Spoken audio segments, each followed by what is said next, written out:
Bom, esse aqui é o terminal fluxo. Basicamente, o que ele faz? Ele mapeia o fluxo dos dois principais grupos de mercado, que são o grupo dos gringos e o grupo do varejo, beleza? Mas por que isso é tão interessante? Qual que é o ponto aqui? O ponto aqui é muito simples. O mercado é feito de fluxo, o preço é feito de fluxo. No final, vão existir N teorias, tá? Se a gente puxar aí num grupo, a gente consegue, com pouco esforço, juntar 50 pessoas que cada uma tem uma teoria diferente de mercado, tem uma forma de operar diferente. Vamos supor que a gente coloca essa galera numa mesa, 50 pessoas com teorias diferentes. Aí a gente pega um gráfico, imprime e coloca na mesa o gráfico e pede para cada um explicar por que o gráfico caiu. A gente já deixa o gráfico pronto. Então eu vou dar um exemplo aqui na tela. Eu vou pegar aqui e vou perguntar por que caiu daqui até aqui. Um vai falar que a teoria de Elliott indicava que ia fazer uma onda e ia cair. O outro vai falar que é porque cruzou a VWAP e confirmou para baixo, então ia cair. Aí vai ter um que vai falar que a média móvel de 200, o preço bateu e depois ia cair. Vai ter um que vai contestar falando que é porque era uma resistência que bateu e depois vai cair. Vai ter um que vai falar que é por causa da guerra, outro vai falar que é por causa dos juros, enfim. A gente vai ter N teorias, N explicações para o mercado ter saído do preço aqui 195, 595,5 para 588 nesse período aqui. E no final, cada um vai ter sua teoria e vai se apegar nela para explicar o que acontece no mercado e para operar aquilo ali diariamente. Mas tem um detalhe que essas pessoas elas não se apegam, que é o seguinte: teoria não faz preço, guerra não faz preço, VWAP não faz preço, rompimento não faz preço, média móvel não faz preço. Tudo isso pode colaborar para o preço. Tudo não, algumas coisas, né? Por exemplo, guerra pode colaborar para o preço cair. Juros, o impacto dos juros pode colaborar para o preço cair, por exemplo. Mas o preço só vai se deslocar do ponto A até o ponto B se entrar fluxo vendedor e esse fluxo vendedor agredir o book da compra e superar o book da compra, deslocando o preço do ponto A até o ponto B. Se o fluxo não entrar e deslocar o preço, não tem mercado caindo, não tem mercado subindo. O mercado vai ficar parado, linear. Ou seja, a teoria, o burburinho, as explicações do porquê deveria estar ali ou aqui são válidas, são ótimas, pode discutir o que você quiser. Mas isso não vai fazer o preço sair do ponto A até o ponto B. E você, como um operador de mercado, pessoa física, pode ser até pessoa jurídica, mas que não tem a capacidade financeira de um fundo, de um banco que vai operar isso aqui, você não vai mexer preço. Você vai ter que acertar para onde que ele vai. Esse é o ponto. Então é válido você criar suas teorias. Só que a teoria mais inteligente que você pode se apegar é uma teoria baseada em fluxo e em movimentação do fluxo de quem realmente movimenta o preço. E por que eu falo de quem realmente movimenta o preço? Porque olhar fluxo por fluxo, você abre um Times and Trades aí no seu Profit, no seu Trade, em qualquer plataforma, você vai ver as ordens rolando lá. Quase que a cada milésimo de segundo tem uma ordem rolando na tela. Mas beleza, ali é fluxo por fluxo. Aí tem a galera take read, que, não, a gente olha para agressão quando tem parceria de agressão, quando tem absorção. Quando eu comecei no mercado, a primeira coisa que eu olhei foi take read. Isso, ó, há muito tempo atrás. A teoria do take read, ela é legal. É a que mais faz sentido, talvez, em relação à movimentação do preço. Mas a aplicação prática do tape reading tradicional, ela é muito escorregadia, ela é muito inconfiável, porque num dia eu estou olhando a absorção num ponto, mas quem está absorvendo é um cara que faz hedge, no outro dia quem está absorvendo é o varejo, no outro dia quem está absorvendo é o institucional. Você entende? É muita diferença. Então, se eu olho para um movimento de fluxo, sem saber exatamente que quem mexe aquilo ali, vou botar no termo, é quem faz realmente a bola rodar, quem faz o negócio acontecer, você vai estar entrando no barco furado. Infelizmente, não adianta. Então, o gargalo do tape reading tradicional é conseguir interpretar o fluxo, mas o fluxo de quem realmente mexe o mercado. E desculpa, um cara não mexe o mercado, dois caras não mexem o mercado, três caras não mexem o mercado. Normalmente é um grupo que move o mercado. E esse comportamento do grupo, ele pode ser mapeado. E é isso que o terminal faz. Eu tenho aqui mapeados, está vendo na tela, os dois grupos que mais têm impacto direto no preço dentro do mercado. Mas você tirou esse grupo de onde? Qual play que você olha? Não sei o quê. Eu bati na questão das teorias aqui, então seria muita hipocrisia da minha parte criar uma teoria de um grupo que funciona no mercado. Esses grupos eu tirei, não foi de análise de 1 ano de dado de fluxo, não foi de 2 anos, não foi de 5 anos de análise de fluxo. Foram de 14 anos de análise de fluxo. Eu não vou tirar uma folha aqui, mas eu tenho como se fosse impresso o Times and Trades de 14 anos do dólar e do índice. Isso custou dinheiro pra cacete, mas eu tenho isso. E o que eu fiz?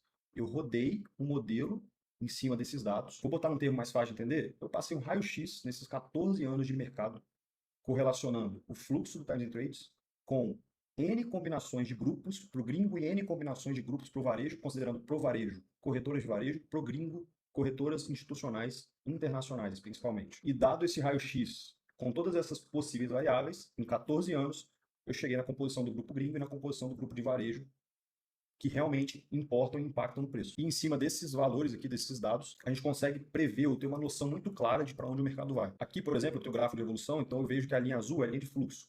O mercado, isso dia 23 do 6, ele abriu às 9 e o fluxo já às 9h15 era de 500 milhões comprado do grupo gringo. E aí ele manteve mais ou menos essa mão até perto das 11h15, quando ele virou um bi, né? Mas aqui ele ficou meio estagnado. E nesse período o preço foi lá embaixo, depois retornou tudo e ao longo do dia ele foi subindo. Chegou na máxima, que é claro que o mercado do dia 23 não foi um mercado de muito movimento, a mínima ele fez 13 pontos e meio abaixo da abertura e a máxima 13 pontos acima. Então, enfim, mas o mercado quis manipular um pouco no início, então até 9h45 ali ele desceu, depois ele seguiu o rumo do fluxo e você vê que ele encosta no fluxo e ele fica perto daquilo que o fluxo do gringo está determinando por algum tempo. E aí, dia 23 eu tô falando aqui, mas aí se a gente pega o dia 24, e aí a gente pode ver que no final do dia 23 aqui, ó, ele desceu um pouquinho e fechou no 5,190. E aí no dia 24, você pode olhar no seu gráfico, ele abriu com gap de alta, ele abriu no 5,200 exatamente. Então aqui, ó, a máxima estava no 5,199,5. Então 5,200 está um pouquinho acima desse ponto e vai ficar exatamente em cima da linha de fluxo do gringo. Então, de novo, o que eu tô falando não é teoria. Isso aqui é testado, mas é testado realmente. 14 anos de dados. E como eu estava falando, com esses dados em mãos, a gente tem realmente o que mexe o preço. Então eu sei, vou dar um exemplo, tá? Eu sei que, porra, quando o gringo tá comprado em mais de 1 bi, antes das 10 da manhã, é dia de porrada no dólar de mais de 30 pontos para cima. Ah, mas por quê? De onde você está tirando isso? Porque em 14 anos isso aconteceu 90% das vezes, por exemplo, tá? Então é meio que básico, é o que funciona. Se em 14 anos essa merda funcionou 90% das vezes e teve recorrência disso, é uma métrica funcional, é um grupo que realmente importa, é um grupo que realmente mexe no preço. É claro que não é bola de cristal, né? Pelo amor de Deus, mas se souber usar, é virada de chave. Não tem que você ficar caçando muita coisa além de olhar para o básico, para o que funciona, para o que foi testado. E falando em virada de chave, tem exemplo disso, exemplo real disso. Eu não vou ficar postando print aqui de resultado de cliente que assina a plataforma, então, porque eu sou meio, porra, eu não sou do marketing. Mas, pô, tem um caso que me marca, que é o do Eduardo, não vou lembrar o sobrenome dele agora, nem os valores exatos, mas, pô, era um cara que perdia dinheiro no mercado, patinava não sei quantos anos, acho que 5 anos, 3 anos, um negócio assim. Aí assinou, acoplou o fluxo do gringo com o setup que ele usa. Aí eu não sei se ele usa, não lembro se ele usa agora, média móvel, usou uma média para baixo, vende. Só que agora ele só vende se o gringo tiver vendido junto em um bi, por exemplo. Ele criou uma estratégia usando o gringo. Porra, o cara que só perdia, fechou um mês, o primeiro ou o segundo mês que ele estava usando isso, com 150 contos, 130 contos, um negócio assim. Então você imagina, claro que o cara, pô, foi meio doido, né, de alavancar desse nível, mas beleza, fechou com 130 e o segundo mês ele também fechou nessa casa, fechou mais de 100 mil reais. Um cara que não esperava isso, imagina, o cara perdia ali seus 10 mil por mês, 5, às vezes ganhava 2, 3, 5, ficava nessa gangorra, ganhando, do nada, sem conto, num mês, no outro também. Então, assim, se souber usar, você não está com qualquer indicador na mão, você está com um indicador que realmente é validado no mercado. E ele é exclusivo para o mercado de dólar em índice, não tem para ação, para fora, não existe. É exclusivo de dólar em índice, porque eu não tenho acesso a fluxo de Forex, porque não existe book de Forex, time trade Forex. Eu até poderia ter de ação, mas, pô, não é minha praia, não quero. Eu tenho disso aqui, paguei caro nessa merda desses dados e tenho e validei, ponto. Então, no resumo da ópera, o terminal é um indicador que vai te entregar o fluxo que realmente importa, mapeado e já mastigado para você operar. Inclusive também separado aqui por tempo e por tamanho de lote. Então, por exemplo, eu consigo olhar só os últimos 15 minutos de fluxo. Aqui não vai ter seta de preço ainda, mas no real time funciona, ao vivo funciona. Eu tenho que atualizar isso aqui para histórico também, mas última hora, últimas 2 horas, últimas 4 horas, por quê?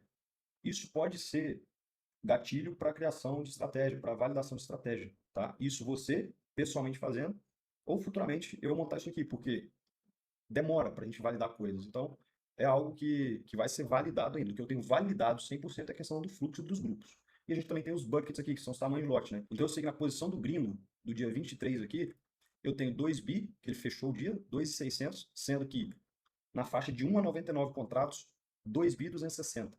É o que representa. Então, 82% do fluxo foi de 1 a 99 contratos. Então, eu consigo ver, por exemplo, mais de 1.000 contratos, ele fechou negativo. Entre 500 e 999 contratos, ele fechou um pouco positivo. Enfim, dá para a gente tirar insight disso aqui também. E por último aqui, do terminal que a gente tem, que vocês já estão vendo provavelmente, são essas setas aqui no gráfico, tá? Que basicamente é a indicação de entrada. E aí é uma questão de análise pessoal para falar, porra, vale a pena, vou entrar nessa entrada ou não. Eu, particularmente, nos últimos 30 dias, de quando eu estou gravando esse vídeo, vou tentar botar na tela aí também para vocês. Eu fiz 103, acho, 103 mil reais. Operei, fiz 19 operações, acho que foram 11 gains de 8 stops, ou 12 gains e 7 stops, alguma coisa assim, só seguindo seta. Então eu olhava a seta, dava uma olhada no contexto geral de mercado e da posição e falava, estou dentro, estou fora. Fiz isso nos últimos 30 dias. Não foram 19 dias que eu operei especificamente, teve dia que eu fiz 2 operações, vamos supor que eu operei 15 dias, os últimos 30 eu fiz 103 mil reais. Ah, mas será que faz sentido essas setas? Como é que funciona? Qual o resultado? Eu posso te adiantar uma coisa. Esse aqui é o resultado de hoje, né? 120, mas vamos pegar o histórico completo que eu tenho aqui. R$ 132.900 o dólar, um contrato, tá? Isso desde 2019, beleza? Então, basicamente 130 mil reais em 6 anos. Eu vou botar 10 contratos aqui, 1.330.000 em 6 anos. 7 anos, né, basicamente. Então, assim, eu acho que tem alguma validade essas setas aqui. E aí, só para mostrar que hoje a gente tem o total de professor completo, a gente tem 13 estratégias para o dólar. Para o índice, a gente não tem nenhuma estratégia ainda no momento que eu estou gravando esse vídeo. Provavelmente, quando você for assinar, já vai ter alguma estratégia ou não vai demorar muito para entrar. Por quê? Porque para chegar nessas estratégias, demora. Passo por um processo, vou colocar como se fosse num laboratório, que vai mapeando dentro desses 14 anos o grupo dos gringos e o grupo do CPF. Eu municio esse laboratório com hipóteses, com teorias, e em cima dessas teorias, esse laboratório roda em cima desses dados, esses 14 anos de dados, para encontrar uma condição que vira uma estratégia que é validada. Isso demora, é tempo de processamento. Então, vou dar um exemplo de uma teoria, de uma hipótese. Vou colocar aqui o seguinte: quando o preço cruzar a média de 200 para cima e romper, entra para compra. Isso é uma hipótese, é uma teoria. O que eu faço? Eu pego teorias como essa, não essa especificamente, mas como essa, e testo isso com o grupo dos gringos e o grupo do CPF envolvido. Então, eu só entro nessa condição se o gringo tiver acima de 500 milhões comprado. E aí tem vários condicionais. Horário do mercado. Uma condicional interessante: quanto de porcentagem da agressão corresponde ao fluxo. Então, eu vou colocar aqui, ó, só entro se romper a média de 200 para cima, se o fluxo estiver acima de 1 bi e a agressão representar mais de 50% do fluxo. É uma condicional. Mas eu estou me pegando aqui, eu estou me pegando ao rompimento de uma média importante, sendo que a agressão ela é a maior parte do fluxo do gringo. E o fluxo é acima de 1 bi. Então, é um fluxo interessante, é um fluxo robusto do gringo. Então, para mim, faz sentido fazer essa compra. Entende? Então, eu testo essas teorias, elas demoram para ser testadas, mas é uma coisa robusta. Tanto é que, se a gente pega o histórico, a gente está falando de 132 mil. Né? E aí, claro, vou testar nível de take, nível de stop, porque, por exemplo, estava considerando 132 mil aqui. Por quê? As estratégias aqui, elas vão ter, deixa eu ver, aqui, ó, essa long dollar 7 que está aparecendo na tela, tem take 20 e stop 12, já pré-definido. Então, para ele aparecer como 132 mil aqui, por exemplo, ele vai considerar o take e o stop que está pré-definido. Só que eu não opero exatamente com esse take e stop. Eu, particularmente, eu defino ali de acordo com o dia, de acordo com a volatilidade do dia, de acordo com a movimentação. Então, dá para seguir isso à risca, mas eu prefiro ter ali uma subjetividade da minha análise em cima do mercado para definir, às vezes, um take mais curto, um stop mais longo ou mais curto também. Eu vou fazendo ali um trading stop, andou um pouco a meu favor, eu protejo a operação. Então, tem coisas que não estão aqui consideradas nesses 132 mil que certamente jogaria esse resultado aqui para 250 mil, 300 mil tranquilamente. Para a galera do Quant, para a galera que backtesta estratégia, tem esteira de robustez, validação, você pode ficar tranquilo. Eu dei um exemplo simples, mas eu sou o cara mais chato que você vai conhecer em relação à validação de estratégia, teste de robustez. Enfim, testo em N cenários e faço alguns bons testes de robustez para chegar e falar: essa estratégia está validada. Tá? Eu só dei um exemplo simples porque vão ter pessoas desde iniciantes até avançadas de Quant que vão assistir esse vídeo. E se eu desse um exemplo mais robusto, as pessoas não entenderiam. Tem um plano básico que te dá acesso ao fluxo, tempo, buckets, tudo que você está vendo, mas não te dá acesso a todas as setas, só vai te dar acesso às setas que são essas que está escrito na tela: divergência, fluxo, x preço. As setas desses 132 mil, dessas três estratégias, não entram nesse plano básico. Tá? O plano premium inclui todas essas estratégias, as estratégias do índice que também vão entrar. E só para explicar um pouquinho dessa estratégia de divergência, fluxo, preço, ela é basicamente uma estratégia que, vou dar um exemplo besta, ela vai ver a linha do fluxo e a linha do preço. Se o preço descer e o fluxo subir, teoricamente o preço tem que encontrar o fluxo, que é o que aconteceu aqui, por exemplo, nessas duas, de divergência do preço. Então ela meio que encontra a linha do fluxo e dá o take ali. Se a linha do preço subir e a linha do fluxo ficar aqui embaixo, dá uma venda teoricamente, porque elas precisam se encontrar. E essa condição, ela já existe desde que o terminal existe quase. Na verdade, desde que o terminal existe não, porque existe desde 2022, mas essa condição já existe já tem um tempo. Então, dentro do plano básico, ela está inclusa porque ela já vinha do terminal. Essas novas estratégias, como eu estou adicionando novo, é um plano separado, então eu não vou tirar essas setas de quem já assinava. Funciona, tem gente que opera, mas eu acho muito importante eu ressaltar que isso é uma teoria. Se o fluxo manda, então o preço tem que ficar perto do fluxo. Enfim, o terminal é basicamente isso.